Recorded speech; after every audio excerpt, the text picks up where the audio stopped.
Ja, dhe kemi përsërit e hapësira e sportit, në fakt dje ka qenë një ditë shumë e ngjeshur dhe me shumë emocione në radio televizionin shqiptar, duke nisur që nga garat e skive dhe deri tek derbi kryeqytetit. Ne do flasim për të dyja. Fillimisht për garën e Larës dhe kam në komunikim të drejt për drejt Eler Tyzeirin nga Milano Cortina, është drejtori i medias në Komitetin Olimpik Shqiptar, i cili na ka ndihmuar her pas here me komunikimet nga fshati olimpik dhe jo vetëm, sa i përket lojrave olimpike. Megjithatë, më bën me shenjën regjia që do ta kemi pas pak, jam ndërkohë në studio edhe me Enos Karshon, i cili është gazetar i sportit, drejtues i emisionit futbollit shqiptar këtu në radio televizion dhe vjen fill pas derbit kryeqytetit. Mirë se vjen, Eno.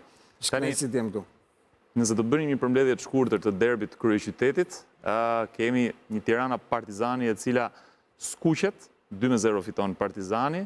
Jep një tjetër shuplak, përsëri dua vetëm një koment shumë të shkurtër, sepse do t'jemi në komunikim të drejt për drejt edhe nga Milano Cortina me Elert. Shikon, bazë të kualitetit që pretendohet kishin lojtarët e të dyja skuadrave, deri diku ishte edhe e pranueshme që Partizani ta fitonte ndeshjen, edhe pse një derbi është i paparashikueshëm dhe gjithmonë rezervon surpriza, jo gjithmonë fiton skuadra që mendohet që duhet fitoj për nga renditja apo për nga mënyra se si kanë ardhur deri në derbi, por këtë herë u përligjë ajo që ishte parë në vigjilje të derbit. Pra Partizani vinte nga një fitore bindse me Elbasanin në kup, ndërsa Tirana kishte zhgënjyer në 2 derbi radhazi me Dinamon, edhe pse njërin e barazoi, por me Dinamon me 10 lojtarë që sërish të dominoi sfidën, ndërsa pastaj në kup 3 derbi radhazi kanë përshtypjen që janë sforca shumë e madhe, jo vetëm fizike, por edhe psikologjike për lojtarët. Bukur. E lëm këtu bisedën për ta vazhduar vetëm pas pak, ndërsa na bashkohet Eler Tyzeiri në këtë komunikim të drejt për drejt nga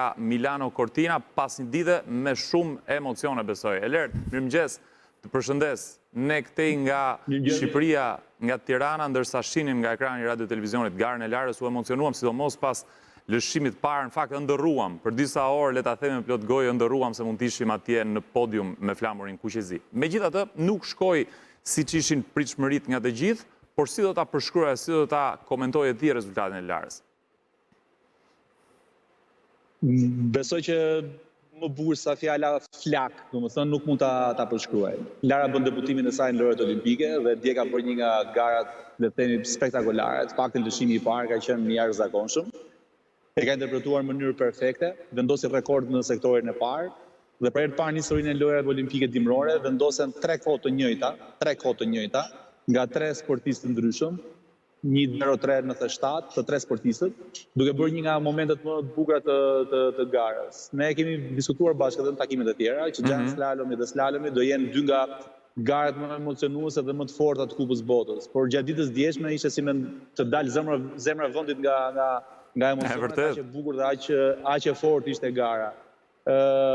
Suksesin dhe thjesht pjesëmarrjen i ndan vetëm një sekond. Dhe aq është koha, domethënë, që Lara Kulturi u nda me Federica Brignone. Dhe mos harroni që Federica Brignone 35 vjeç ka marrë medaljen e parë të artë. Kjo ishte e dyta, po e para e artë në një olimpiadë, edhe pse ajo ka marrë pjesë në 4 olimpiada. Megjithatë do të jemi shumë të lumtur, do të jemi shumë krenar, do të jemi shumë besim plot për atë që kemi parë gjatë ditës djeshme me Lara Kulturin, sepse vërtet emri i Shqipërisë thuhet kudo. Mjafton të dëgjoni videot nga transmetimi drejt për drejt, apo videot që janë postuar në rrjetet sociale, dhe vetëm komenti që është bërë në pistë, se nuk po flas për atë emocionin e jashtëzakonshëm që e triti dhe Xharo përcjell për radio televizion shqiptar. Por po ta dëgjoni komentin që është bërë këtu në pistë, ju do të magjiseshit nga fjalët e mira, nga emocionet e bukura që krijuan të gjithë. E besoj plotësisht, sepse e tregon dhe fakti momentin i fundit kur Lara ndalon atje në fund përpara kamerave dhe gjithë ovacionet dhe duartrokitjet e publikut ishin të gjitha për një rezultat që në fakt ishte surprizues për shumë kënd. Megjithatë, kam përshtypjen se edhe Lara në këtë lloj forme, në këtë lloj drejtimi e ka parë rezultatin e saj. Duhet marrë parasysh këtu një postim që ka bërë në rrjetet sociale gjatë pasdites, ku ishte shumë e lumtur me paraqitjen e saj, pavarësisht se ndoshta mund të kishte ndëruar dhe ajo për podiumin. Megjithatë, ke pasur kontakt me të në një bisedë më nga pranë se si është ndjerë? Ne kemi patur përkthyesat pa mundur, vetëm intervistën pas garës që ka bërë kolegja e RTS-s, Alesa Burnazi. Ajo ka shprehur ato emocionet e veta. Kuptohet që ka një farë zgënjimi sepse pritshmëritë ishin shumë të mëdha, por duhet kuptojmë, nëse dikush e mban mend gara para Kupës Botës, pra rreth 3 javë përpara, Lara kishte një ngërç, dhe doli 2 herë, 3 herë nga pista në Kupën e Botës.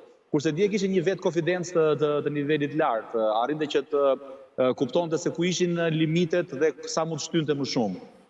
Dhe nëse shikon disa fragmente nga zbritja e dytë, kupton që ajo po shkonte përtej limiteve, sepse nuk donte që të humbiste atë pjesë.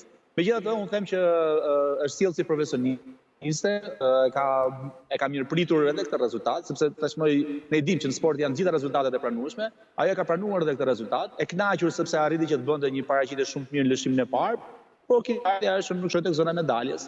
Që gjithsesi duhet kuptojmë që zona e medaljes ishte shumë e fortë, mbetën jashtë medaljes kampionja e botës dhe kryesuesja e Kupës Botës aktualisht Mikaela Shifrin, mbeti ajo që është vendi 2 Kamil Rast, mbeti vendi 3 Emma Aisher, apo shumë sportiste. Diferencë shumë e vogël e këtyre skiatorëve që ti po përmend me Larën. Pra Shifrin, Rast që në kampionatin botror kanë marrë podiumin dhe medaljet pothuajse në çdo etapë. Janë 2 kryesuesët. Janë 2 kryesuesët e asaj. Julia Shajb përfundoi e 7-ta, që është kryesuesja e xhajës slalomit. Kështu që janë diferenca shumë të vogla, Kristi, që bëjnë shumë mirë. Ne kemi një shpresë shumë të madhe për ditën e mërkurë, sepse Lara gjatë këtij viti ka qenë 4 herë në podium në slalom. Çka do të thotë që është disiplina tek cila ajo ka performuar më shumë. Është pak më e shkurtër, është pak më teknike, është pak më zhdërvjellët. Lara dita interpretoi mirë këtë pjesë, nëse mentalitet, pra në moment do jetë e qetë, do jetë e përqendruar, kam përshtypjen që do bëj akoma dhe më mirë. Në slalom ajo ka bërë diferencën dhe i din kundërshtarët. Gianti është më e fortë si garë, dhe praktikisht Lara ka patur konkurrencë më të madhe në Giant. Pra unë mund të numëroj 10 sportiste me të cilat Lara konkuronte. Kurse të Giant ky numër do zvoglohet, mund të shkojë 6 ose 7, pra probabiliteti është akoma dhe më i madh. Unë prandaj duhet të them Kristi edhe një herë tjetër. Të mos e shikojmë thjesht tek rezultati, mos e shikojmë thjesht tek medalja, sepse nuk është vetëm medalja, Ne dje kemi bërë një paraqitje jashtëzakonisht spektakolare dhe kjo duhet pranuar në mënyrën se si erdhi për ekipin ton olimpik. Shpresat janë të mëdha për të mërkurën. Do ta them edhe një fjali. Do ta them një fjali të lutem Kris, sepse është kurioze dhe kjo. Dje ka garuar edhe Semire Dauti. Ajo është një vajzë 18 vjeçare, një vajzë shumë e talentuar, por që nuk i ka patur ato projektorët që ka Lara, kuptohet. Vjen nga një familje modeste, e cila me shpenzimet e saj mundohet që ta la shumë skjatore pas vetes në renditje. Në mënyrë ta shty, la shumë skjatore pas vetes dhe ka bërë një garim, ne i themi i pastër, më thënë në gjuhë teknike. Ishte një garim shumë i pastër. Dhe ajo që është më e bukur që duhet ta themi, besoj që ka një 3 muaj pa frikë ose 4, që Shqipëria ka filluar të shikoj ski. Dhe të shikoj ski në nivele të larta, siç është Formula 1-shi, siç është tenisi, siç janë sporte elitare. Dhe kjo falë edhe televizionit shqiptar dhe në bashkëpunimit me Federatën e Skive, që krijuam këtë mundësi dhe këtë dritare që ky sport elitar, po kaq i bukur, të vi tek shqiptarët.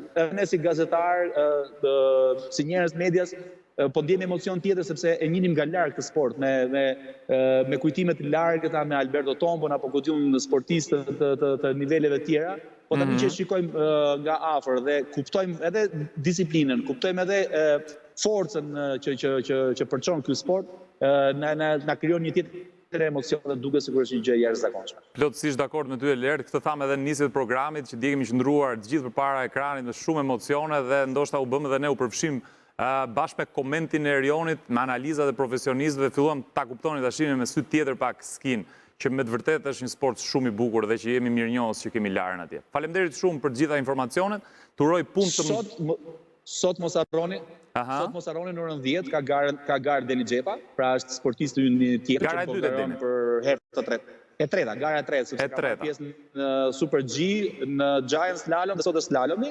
është gara e fundit në 10 dhe në orën 1:30 dhe është shumë e rëndësishme që të paktën ta sportistë hyn tek zona e 30-çes dhe 35 sportistëve sepse do të jetë shumë mikurajuese për këta sportistë të rinj, për të thënë vërtetën, që marrin pjesë dhe përfaqësojnë Shqipërinë në lojrat olimpike. Kristi, përshëndes. Fill pas emisionit Mirëmëngjes Shqipëri, atëherë do të kenë mundësinë të qëndrojnë në radio televizionin shqiptar, të gjithë ata që po na ndjekin. Falenderoj shumë e lart, punë të mbar edhe për ty, ndërsa ne rikthehemi këtu në studio.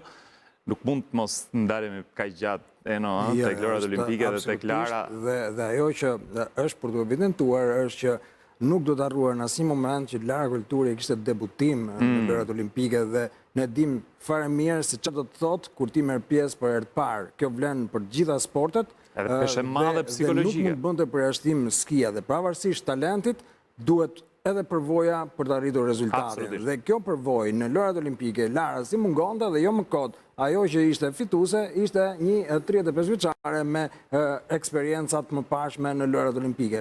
Diferenca bëhet kur kombinohet talenti dhe përvoja dhe Lara nuk e ka mundësinë ta ketë së bashku të paktën këtë herë. Por shpresojmë që të mërkurën gjërat shkojnë më mirë se ç'ishin këtë herë, edhe pse ai lëshimi i parë ju thatë ishte aq optimist se mund ta shinim në podium Larën, por ja që gjërat nuk shkuan kështu.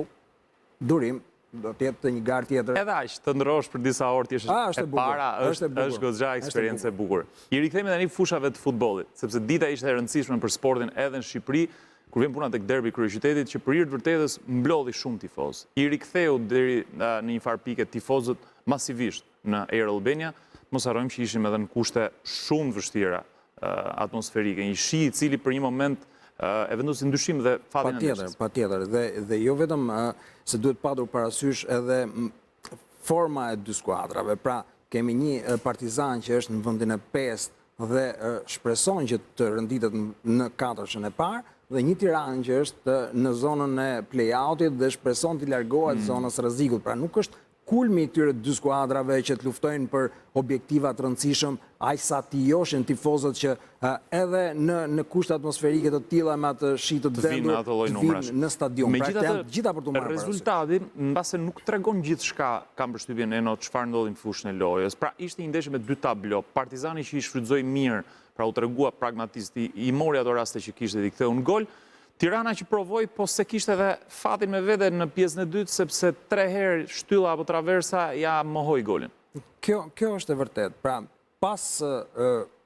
pasi fusha u bë e papërshtatshme për një futboll kualitativ dhe të bukur, Tirana u përshtat më mirë me terrenin e ri tashmë dhe duke përfituar dhe nga një tërheqje e Partizanit për të mbrojtur 2 gola avantazh. Ai rezultati me 2 gola është pak delikat, sepse ti qetësohesh dhe ndihesh i sigurt se nëse kam 2 gola avantazh dhe skuadra tjetër kundërshtare rrezikon gjithçka për gjithçka sepse nuk ka më çfarë të humbi. Dhe ndodh që ky rezultat 2-0 të rikuperohet ose të përmbyset. Më e vështirë është 1-0 sepse të dyja skuadrat pastaj e kanë të ndarë mendjen. Njëri mbron atë gol me fanatizëm dhe tjetri ruhet se shiko se mos psoj të dytin dhe ka një dhe është më e vështirë të rikuperosh 1-0 sesa 2-0 ndonjëherë. Mendoj që Tirana pas 3 ndeshjeve radhazi, në 3 derbi radhazi, më saktë jo 3 ndeshje, po 2 ndeshje e gjysmë, ka për të rinisur nga gjysma e dytë e ndeshjes me Partizanin, pra nga pjesa e dytë. Do t'i demoralizoj Bardha e Blut mendon kjo humbje në derbi? Jo, sepse rezultatet e të tjerëve kanë qenë aty. Pra Flamutari nuk arriti të fitonte, Bylis gjithashtu, dhe gjendja e ka në të njëjtën situatë. Nëse do të fitonte derbin, sigurisht që të kishte qenë një bonus moral, emocional dhe me pikë për Tiranën, por ishte e vështirë për balë Partizanit. Ai Partizan që u pa në kup me Elbasanin, ishte i paralajmërues jo vetëm për Tiranën që është në situatë të tillë në renditje, por edhe për 4 skuadrat e kreut, sepse është krejt ndryshe nga ai Partizan që ishte në gjysmën e parë të sezonit. Në fakt, krejt ndryshe është dhe Tirana nga gjysma e parë e sezonit. Pra Tirana e 2025-ës me të 2026-ës s'kan asnjë lidhje me njëra tjetrën. Kjo është shumë e vërtet, po të shkojmë pak tek këto 4 skuadrat e kreut, që të përmendim pak edhe ndeshjet e tjera të ditës djeshme. Kemi Vllaznin që po përpiqet të mbajë njëjtin ritëm ka filluar pak entuziazmi, edhe kënaqësia në Shkodër, sepse gjithmonë ndodh kështu kur skuadra shkon mirë, por sa do të vazhdoj? Nuk e kanë rastësisht atë me të hyp vedi në qef, sepse i ruan pikërisht kësaj. A ja thonë dhe vetës është çështja? Duhet ja thonë, Martini e di që e thotë. Mua më pëlqen qasja që i ka patur Vllaznia pasi rikuperoi lojtarët, sepse ishte evidente që mungesa e formës lojtarëve dhe mungesa e lojtarëve vetë fizikisht në ndeshje të rëndësishme krijuan një seri negative që e ktheu skuadrën e Vllaznisë nga një pretendente absolute për titull siç nisi kampionati në një skuadër të zakonshme me të tjerat. Tani, në 2026, seria e 9 rezultateve radhazi vetëm fitore, sigurisht që e bën ta shohësh Vllaznin me një tjetër sy, dhe ajo që ndodhi dje me atë gol të Dodajt, blerja e re, rikthimi, po themi, nga huazimi i futbollistit talentuar që i dha fitoren me Elbasanin, është një tregues që Vllaznia këtë vit e ka seriozisht për titullin kampion. Jo se nuk e ka patur vitet e tjera, gjithmonë e ka patur, por këtë radhë janë kushtet që Vllaznia ta fitoj kampionatin. Diferenca po fillon të ndihet në renditje dhe kemi parasysh që në fund do përgjysmohet, por është e rëndësishme, sepse 3 ndeshje janë në fundit. 3 ndeshje në cilat kur ke një lloj avantazhi, 5 pikë janë sot, që do të thotë 2 me ndjekësin më të afërt, por nëse kjo diferencë bëhet pak më e madhe deri në fund, se janë edhe 11 javë për të shkuar në fund sezonit të rregullt, dhe nëse ti krijon një avantazh pak më të mirë, pastaj ke 2 rezultate në 3, dhe është shumë e rëndësishme sepse të tjerët bën duhet vetëm të fitojnë për të rikuperuar ty rezultatin. Pikërisht për shkak se formula është e tillë që pikët përgjysmohen në fund. Dua të di shkurt e fundit një analizë për Dinamon. Dinamo është larguar nga objektivi që ka pasur në fillim të sezonit për shkak të kësaj diferencë që është bërë pak më e madhe tani me vendin e parë, apo fakti që në fund ka një play-off edhe një Final Four do të thotë se të gjitha skuadrat duhet të qëndrojnë përqendruara dhe me objektiva maksimal deri në fund? Që ka një distancim të Dinamos nga 3 skuadrat e tjera, kjo është evidente. Madje Dinamo, në këndvështrimin tim, çfarë po ndodh atje? Duhet një analizë e shkurtër, 1 minutë. Duhet kujdes se i ka ardhur Partizani pas shpine. Janë vetëm 3 pikë diferencë tash. Pra i kërcënohet dhe vendi 4. 3 pikë kërcënohet ndjeshëm vendi 4, duke parë dhe Partizani që është faqur të paktën në 2 ndeshjet e fundit. Dhe me një përmirësim të formës të lojtarëve të sapo ardhur dhe Partizani, kujtojmë që Qaka është duke u ngritur vazhdimisht në lojë, Sidibe po përshtatet mjaft mirë në skemat e trajnerit Partizanit, dhe Skuka është duke bërë liderin të kujt sa herë që futet në fush. Ky Partizan, thash, paralajmëron jo vetëm Dinamon, por edhe 3 skuadrat e tjera, sepse nëse diferencat janë të rikuperueshme në fazën finale, sigurisht ato që janë të shkëputur kanë avantazh, por gjërat bëhen të vështira. Plus që ajo katërsha finale me përjashtim të pjesëmarrjes në kupë luan edhe për Europën, dhe Europa është shpëtim për gjitha skuadrat. Ajo që fiton titullin sigurisht, por edhe të tjera që ndjekin, është shumë e rëndësishme për financat e klubeve, ne dim fare mirë se çfarë ndodh nëse nuk arrin të renditësh në Europë. Sigurisht është një nga objektivat kryesor, jo më kohë dhe përmendje dhe presidenti Demi në përfundim të ndeshjes rëndësinë të qenurit në zonën e Evropës, e fundit. Këtë lloj ngërçi tani. Dinamo ka një mungesë lojtarësh që e pati në vazhdimsi dhe tani po fillon të rikuperoj.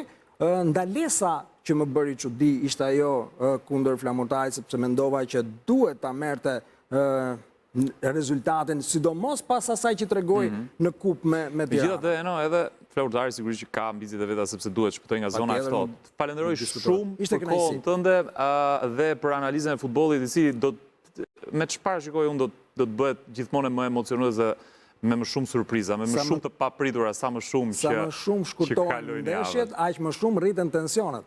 Ne këtu do të jemi në Radio Televizion Shqiptar, ne në mëngjes, ti pas dite dhe në mbrëmje me programin tënd për të përcjellë të gjitha emocionet.